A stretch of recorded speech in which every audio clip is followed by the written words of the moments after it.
Hello বন্ধুরা, সবাই কেমন আছেন? আশা করছি সবাই ভালোই আছেন। এই দেখুন, আমি সন্ধ্যাবেলা দুটো খাবার কিনে এনেছি।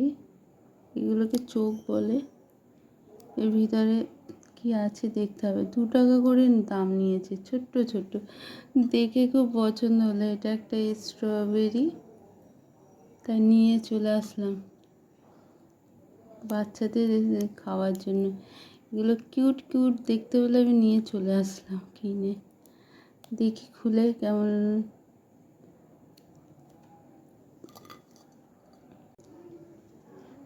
এই দেখুন, এটা খুলেছি আমি। পুরো সাদা একটা বল। আর এটা হচ্ছে স্ট্রবেরি, এটা লাল রঙের হবে।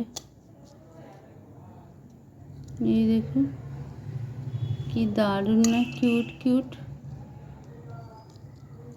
খেয়ে দেখি একটা কেমন টেস্ট। আর রবার, পুরো রবারের মতো খেতে। বাবুল গাম হয় না, বাবুল গামের মতো চুই চুই টাইপের, হালকা মিষ্টি আছে। ইস, একদম বাজে। আর কোনোদিন কিনবো না।